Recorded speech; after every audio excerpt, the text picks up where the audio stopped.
¿Qué tal? ¿Cómo están, queridos amigos? Bienvenidos a una nueva lección de su escuela sabática central. Y para Estamos, nosotros es un gusto. Estamos en un lugar diferente. estamos en un lugar diferente, más colorido. Si escuchan bulla, no se preocupen, es parte del escenario. Sí, Leo, el título es El conflicto detrás de todos los conflictos. Y el versículo texto base, ¿dónde está? El texto base está en el libro de Josué, capítulo 10, versículo 14, y dice: no ha habido día igual, ni antes ni después, en que el Señor escuchara la voz de un hombre, porque el Señor luchó por Israel. Bueno, en esta lección vamos a hablar, y tal vez las que siguen también, de cómo compagina, ¿no? Un Dios que nosotros presumimos siempre es bueno, bondadoso, misericordioso, pero aquí vemos una faceta de guerras, de situaciones hostiles entre pueblos, entre seres humanos. ¿Cómo es que Dios, le gustará a Dios las guerras? ¿Será el plan original las guerras por parte de Dios? Vamos a tocar situaciones difíciles que están escritas en la Biblia, hechos violentos que están escritos en la Biblia. Me gusta porque no se ha higienizado la Biblia, o sea, no es que los escritores omitieron algunas cosas, no, describieron tal y como sucedieron los Sí, acontecimientos.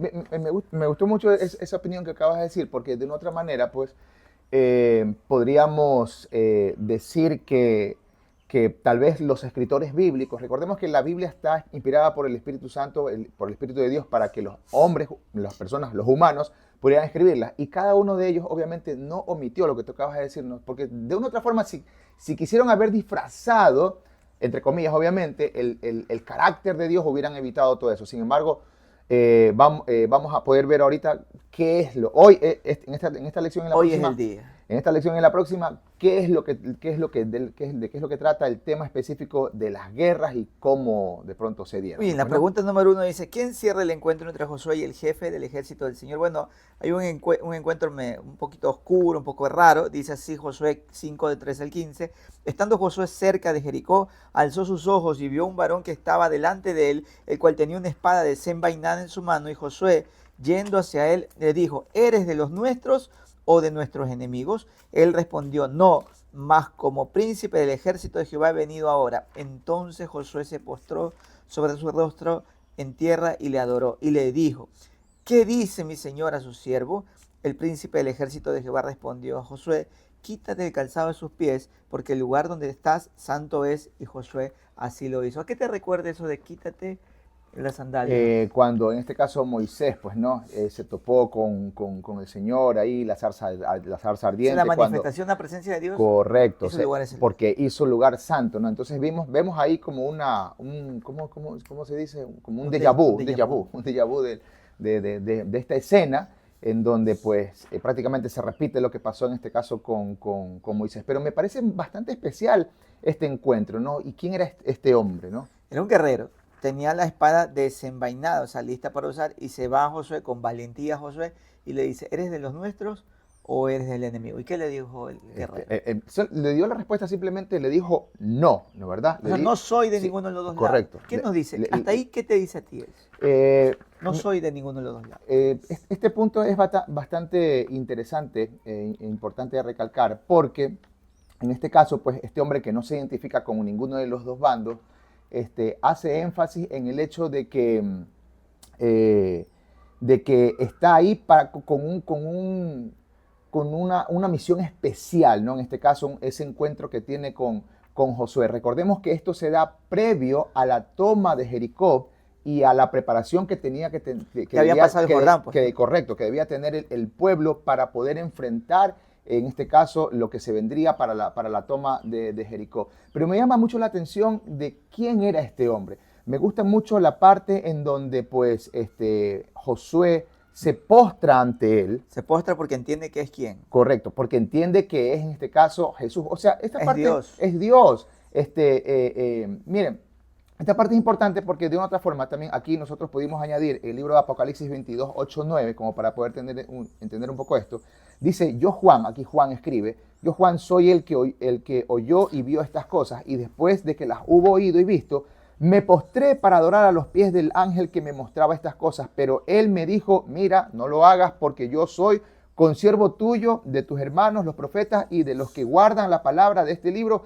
adora solamente a Muy Dios. bien, buen versículo. En cambio, acá con Josué y Él se postró se y no postró lo y levantó. no lo levantó. Y le dijo, quítate las sandalias porque ese lugar que estás pisando santo es. Es ¿Quién santifica el santo. lugar? El lugar lo santifica la presencia de Dios, ¿no? En la persona del príncipe guerrero. A mí me encanta esto porque ahí no había venido Jesús, pero ya se manifestaba tangiblemente como un guerrero. Ese guerrero con la espada desenvainada que no está en ninguno de los dos bandos es Jesucristo. Después se iba a llamar Jesús, pero es la segunda persona de la deidad. Muy bien, avancemos, Leo. Muy bien, tenemos la otra parte. ¿Qué historia nos podría dar luz del carácter de Dios con respecto a las guerras? Es larguísimo, pero Sí, no sé si lo contamos o lo sí, leemos. no, bueno, básicamente podemos ver ahí en Segunda de Reyes, usted lo puede ver, vea el capítulo 6 de Segunda de Reyes, en donde va a haber una historia, esto parece de película, ¿sí? Película. Me gusta algo mucho. fantasioso, pero mira, me gustaría leer unos cuantos Léalo. textos, ¿no? Dice, envió allí carros, caballos y gran ejército, llegaron de noche y rodearon el pueblo. A la mañana siguiente, el sirviente del profeta despertó. Está hablando de Eliseo con su sirviente. El Muy sirviente bien. estaba preocupado porque el rey de Siria, si no me equivoco, creo que Sí. era, estaba ya listo para atacar al pueblo. Al profeta. Al profeta, Iba a buscar perdón. al profeta. Iba a buscar al profeta, sí, gracias por la corrección. Iba a buscar al profeta para matarlo. Entonces, miren, lo que dice aquí, a la mañana siguiente el sirviente del profeta se despertó temprano, salió afuera y vio un ejército con carros y caballos que rodeaban la ciudad. Le dijo a Eliseo, maestro, ¿qué vamos a hacer? Eliseo le respondió, no tengas miedo. Son más los que están con nosotros que los que Wow, están con me ellos. gusta Bueno, pues muchísimo eso. habían solamente 2 personas nada más, pues no. Entonces dice luego Eliseo en el versículo 17, luego Eliseo oró y dijo, Dios, te ruego que lo ayudes a darse cuenta de lo que sucede. Entonces Dios ayudó al sirviente y éste vio la montaña que estaba llena de caballos y carros de fuego que rodeaban a Eliseo. Esto está en traducción en lenguaje actual, esa es la versión.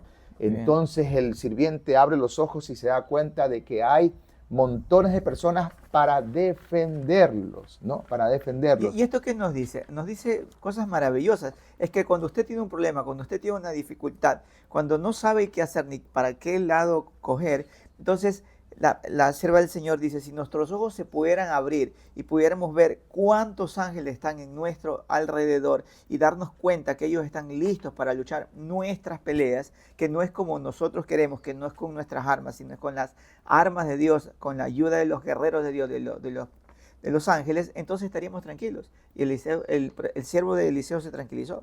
¿Y qué pasó después? Sí, bueno, ahí más adelante pues dice claramente que en este caso pues fueron tomados prisioneros. ¿Pero los mató? Los enemigos, no. Aquí vamos a la parte, esta parte importante, ¿no? En el versículo 20 dice, y tan pronto como entraron allí, Eliseo oró, dijo, devuélveles la vista, en este caso ya a los enemigos porque habían caído. Pero mira, es importante que la gente entienda que estaban ahí, pero no utilizó la espada Eliseo ni Correcto. su amigo para matar a los Armas soldados. físicas, No, armas físicas. oró y dijo, permite que pierdan la vista. Y perdió la vista momentáneamente. Y los condujeron a un lugar donde estaba el rey. Así es. De, Y ahí el rey, hay que matarlos, dice, ¿no? Claro, mátanlo. ¿Y Eliseo qué dijo? Eliseo dijo que no, pues no. Aquí dice, Eliseo contestó, no los mates, no se debe matar a los prisioneros de guerra, dales pan para comer, agua para beber Maravilloso. y déjalos regresar a donde está su jefe. Entonces el rey preparó una gran fiesta para ellos. Después de que comieron y bebieron, los despidió. Entonces ellos volvieron a donde estaba su jefe. A partir de ese día, los sirios no molestaron más a los israelitas. ¿Cuál es el plan de Dios? Mira, es maravilloso porque los sirios querían pelear físicamente, querían destruir al profeta Eliseo. Eliseo, que era un hombre de Dios, oró, ocurrió algo sobrenatural, pero no los mataron. Llegaron, no estaba el rey, y el rey sí los quería matar, pero era un rey que escuchaba al profeta. El profeta dijo, no, ¿cómo lo vas a matar? En vez de matarlos, les hicieron una fiesta. O sea, estuvieron en una fiesta, les dio de comer y después de eso los mandaron. O sea, qué bendición tan grande que una tremenda guerra se termina en fiesta y después de ello, pues, ¿qué los iban a molestar los sirios al pueblo de Dios? No iban a molestarlos. Es que el plan de Dios no es utilizar la guerra para ganar sus victorias. No son nuestros argumentos, no son nuestros, ¿qué serían? Nuestros utensilios para poder ganar una guerra. Dios no funciona así. Muy bien, vamos con la siguiente parte. ¿Cuál es el conflicto mayor? Debe entenderse bien plenamente, queridos amigos que nos ven, que el tema de esta lección es el conflicto detrás de todos los conflictos. O sea, estamos realmente hablando, la lección habla netamente de un conflicto, no un conflicto literal en cuanto a armas se refiere, sino de un conflicto del cual muchas veces nosotros no nos damos cuenta.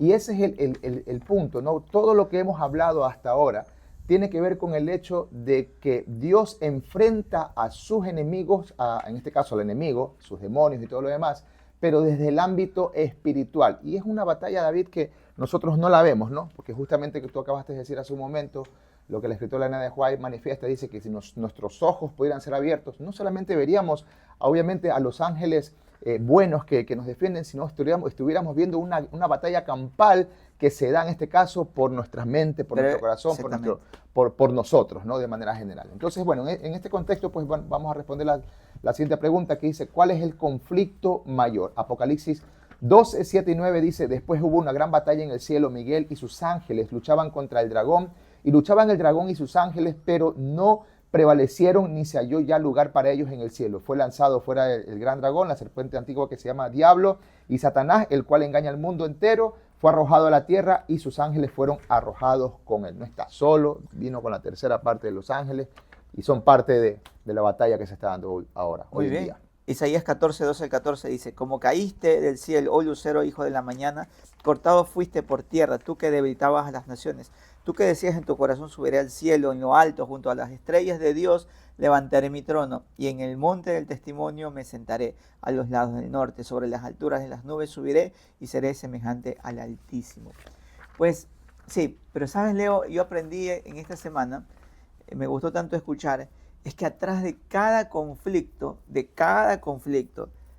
llámese cualquier tipo de conflicto, entre dos países, entre dos ciudades, entre un pueblo y su presidente, entre personas, en los hogares, entre esposo y esposa, entre hijos y padres, siempre atrás de ese conflicto que puede ser personal, que puede ser local, que puede ser internacional, hay un conflicto que está atrás, que no lo vemos. Ese conflicto espiritual, el conflicto cósmico, esa lucha, como tú muy bien lo dijiste, por nuestra mente. O sea que si usted está teniendo un conflicto en su casa, tal vez estamos hablando para alguien que tiene algún problema familiar, algún problema con su esposa, con sus hijos, no dude que atrás de ese conflicto el enemigo quiere acabar con nosotros, el enemigo quiere acabar con nuestra salud mental, con nuestra salud espiritual, que desconfiemos de Dios. Atrás de cada conflicto grande, tangible, bélico, familiar, relacional, está el conflicto mayor, que es el conflicto que Satanás tiene con nuestro Creador. Así es como para poder respaldar esto, Daniel 10, 12, 14 dice, entonces me dijo Daniel, no temas porque desde el primer día en que dispusiste tu corazón a entender y a humillarte en la presencia de Dios, fueron oídas tus palabras y a causa de tus palabras yo he venido, mas el príncipe del reino de Persia se me opuso durante 21 días, pero he aquí Miguel, uno de los principales príncipes, vino para ayudarme y quedé allí con los reyes de Persia. He venido para hacerte saber lo que ha de venir a tu pueblo en los posteriores días, porque la visión es para estos días. Bueno, esto habla con respecto a un tema profético, pero claramente se ve cómo en este caso el enemigo, a través de personas, como bien tú lo dijiste hace un momento, pues obstruye la voluntad y el plan de Dios que tiene para nosotros, y es ahí en donde pues radica todo esto, ¿no? Entonces, miren, estos, según lo que acabé de leer de Daniel 12, 10, 12 al 14, estos seres celestiales rebeldes obstruyen el cumplimiento del propósito de Dios en la tierra. Entonces es a la luz de eso, a la luz de esta conexión entre el cielo y la tierra, que tenemos que entender que las guerras las guerras de Israel fueron aprobadas divinamente. Entonces, ¿qué quiere decir esto? Pues el enemigo siempre está obstruyendo la voluntad y los planes de Dios que tiene para con nosotros. Y cuando eso sucede, cuando hay esa obstrucción de parte del enemigo, entonces Dios tiene que actuar de alguna manera para que el propósito sea cumplido. Y si esa manera, de una u otra forma, tiene que derivar, aunque suene feo, en algún conflicto, en alguna pelea, pues entonces así se tiene que dar. Y dentro de ese contexto fue todo lo que se dio en este caso, pues con el pueblo de Israel. La siguiente pregunta tiene que ver, dice, ¿cuál era el plan original de Dios con respecto a las guerras? En Éxodo 14, 13 y 14 dice, y Moisés dijo al pueblo, no temáis, estad firmes y ved la salvación que Jehová hará hoy con vosotros, porque los egipcios que habéis visto nunca más los verán. Jehová peleará por vosotros y vosotros estaréis tranquilos. Otra versión dice, vosotros estaréis quietos. ¿Qué quiere decir eso? Es que el pueblo de Israel, el pueblo que Israel que tenía que salir de Egipto, no tenía que pelear, no tenía que hacer nada, porque el Dios a los que ellos servían, el Dios que los había sacado de Egipto con grandes prodigios y señales, era el mismo que estaba prometiendo luchar por ellos. Ellos no tenían que meterse en un conflicto, pero necios como somos todos los seres humanos, quisieron estar en conflicto. Éxodo 14, 25, ¿qué dice, Leo? Éxodo 14, 25 dice, y quitó las ruedas de sus carros y los trastornó gravemente. Entonces los egipcios dijeron, huyamos de delante de Israel porque Jehová pelea por ellos contra los egipcios. Hasta ellos lo entendían. Traba los carros. O sea, Dios traba, a mí me gusta porque traba los carros y los egipcios reconocen, quieren y deciden huir. Éxodo 23, 28 dice, enviaré delante de ti la avispa que echaré fuera al Ebeo, al Cananeo y el Eteo y delante de ti. Dios está diciendo, yo voy a hacer algo sobrenatural, voy a mandar un montón de avispas y si usted ha sido presa de avispas o abejas, se da cuenta que a uno lo que sale es corriendo, ¿no? Yo creo que el plan original ni siquiera era matar. Alguna parte de la Biblia dice que Dios no quiere la muerte del impío, ni siquiera quería que se muera, quería alejarlos. Cuando Dios dio las 10 plagas, fue de la menor a la mayor. ¿Para qué? Para que el pueblo, guiado por el faraón, entienda que debía dejar salir al pueblo de Dios, ¿no? Y con cosas sencillas que no comprendían acabar la vida de nadie, pero de alguna forma nosotros no entendemos, los seres humanos no hacemos caso y queremos hacer como nosotros nos parece. El plan original de Dios no es con la fuerza, no es por medio de cuestiones bélicas. No, eso tuvo que ser el plan B. Y te voy a poner 2 ejemplos. ¿El divorcio es plan original de Dios? No, por supuesto. No. Pero Dios tuvo que aceptar el divorcio por la maldad de los hombres. Dice, por la dureza del corazón de los hombres, pues el divorcio se acepta de alguna forma por fornicación o adulterio. ¿Qué más? ¿Qué más podemos decir? El plan original de Dios era que el pueblo de Israel y todos tengan reyes.